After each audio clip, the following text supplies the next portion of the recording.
Since ancient times, humans have sought to create effective ranged weapons. It's widely believed that one of the key achievements of our species back in the Paleolithic era was the use of the spear as a throwing weapon. However, logic suggests that the very first ranged weapon was a simple stone, which is still used from time to time today. In fact, an ordinary rock can be thrown about 50 meters at a speed of around 40 meters per second. By the way, the record speed for a baseball is 47 meters per second. Still, the effectiveness of such throwing really depends on the characteristics of the projectile and the skill of the thrower.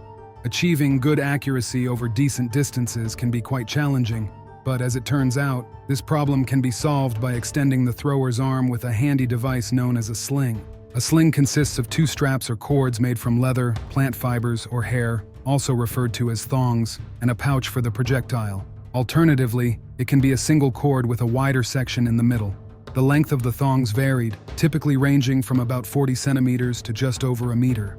Some warriors had several slings of different lengths for more convenient use at various distances. One thong was looped around the wrist or finger, while the other was held between the fingers. The sling was spun around, generating centrifugal force, and at just the right moment, one thong was released. Since this device was made from organic materials and the projectiles were often just regular stones for a long time, it's quite challenging for archaeologists to pinpoint exactly when the sling first appeared.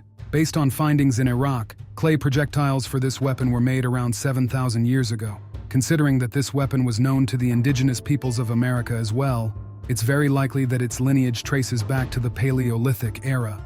The story of David armed with a sling defeating the giant Goliath is seen today as somewhat miraculous. However, for people in the past, such an outcome in a duel wasn't considered supernatural at all. Some claims suggest a skilled slinger could take down a bull from nearly 150 meters, and according to Hero of Alexandria, a lead projectile could pierce a bronze cuirass and lodge into the body.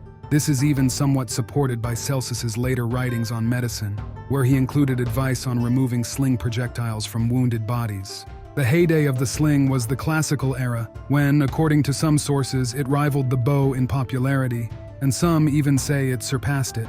Balearic slingers were like the ancient world's English archers, with training that started young. Parents would hang food from branches, and kids had to knock it down with a sling to get it. Though, to be fair, the title of top slingers was also contested by the people of Rhodes and Achaeans. But this video isn't so much about history as it is about the weapon itself. It's worth understanding what the sling could do and how it stacked up against weapons like the bow. In fact, the modern distance record for a sling throw is 437 meters, set in 1981, with a projectile weighing about 52 grams. To be clear, with bows, range varies greatly depending on the bow type, materials, and limb speed. A simple bow could shoot an arrow about 100 times its length, while a composite bow could reach 150 times. But with a sling, it's all about the slinger's skill and the projectile used. So, it's likely that people who regularly practiced with it achieved better results than most modern-day attempts. Since there haven't been any changes in the weapon's design, we could debate the numbers all day. But let's just say that at a minimum, the sling's range was comparable to that of an average bow. Skilled archers and slingers could consistently hit targets over 200 meters away. Accuracy, though, was another matter. Although there are records of trained slingers hitting a target's head from 70 meters, and generally, they could reliably hit a person from 150 meters, achieving this level of skill took intense, dedicated training. One reason crossbows eventually replaced bows is that bows required considerable practice to master. The sling was even harder to learn than the bow. And then there's the issue of projectiles, the sling bullets. If you collect rocks for throwing, they're all going to vary in weight and shape a bit, which makes consistent accuracy difficult. That's why people in ancient times started making bullets from dried or baked clay.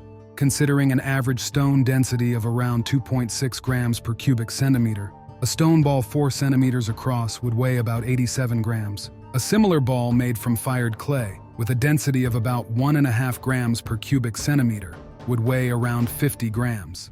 So, while clay bullets were lighter and had less power, slingers accepted this trade-off for the standardized size and weight, which improved predictability and accuracy.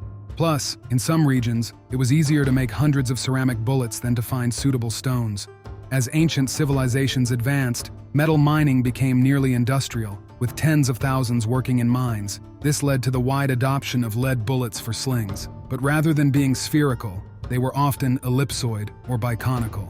For simplicity, I used a spherical shape. A 4-centimeter ceramic ball weighs 50 grams, while a lead one of the same size is a hefty 380 grams, more than 7.5 times heavier. Though Diodorus Siculus, describing the Battle of Ecnomus, mentioned slingers' stones weighing about 1 mina, or over 300 grams, most bullets were typically lighter. 30 of these stones, which a slinger could hurl within a few minutes, would weigh about 10 kilograms. Slingers could throw projectiles weighing up to half a kilogram, though a bullet weighing under 100 grams was usually enough to cause serious injury. As for lead bullets, metal was far more valuable back then, so tossing around tons of lead was likely quite costly. Besides, finding a bullet after a battle was harder than finding an arrow. Archaeologists often locate battlefields by detecting clusters of lead bullets using special equipment. In terms of rate of fire, the bow generally has the edge, but keep in mind there are sling techniques that don't require spinning, just a single quick motion to release the stone. A good slinger could release 7 or 8 projectiles per minute, so calling it slow wouldn't be accurate. Judging its power is tricky, since so many factors affect it. But for an unarmored target, a hit from a sling bullet or arrow could be fatal. Modern tests show sling projectiles reach speeds around 190 kilometers per hour, or 52 meters per second, comparable to an arrow. But the sling projectile's energy is higher, at up to 400 joules. After encountering Peruvian slingers, one Spanish conquistador claimed the stones they threw were almost as powerful as a musket ball, and that he even witnessed a slinger break a soldier's sword from about 30 meters.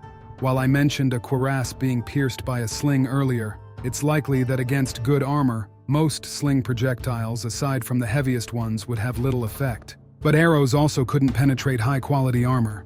Overall, despite its simplicity, the sling was likely held back by its skill demands and projectile needs.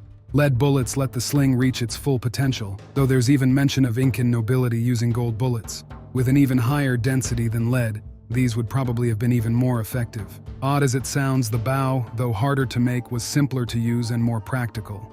In terms of range, power, and even firing rate, both weapons were fairly close. Securing lead and supplying slingers with ammo was routine for the Romans, but with Rome's fall, there was a decline. For centuries, professional armies vanished. If Rome mined around 80,000 tons of lead each year, after its fall, mining virtually stopped for 6 centuries. The sling became a weapon for commoners. By the early 20th century, stones replaced as the main projectile were briefly replaced by grenades, marking the sling's last moments on the battlefield.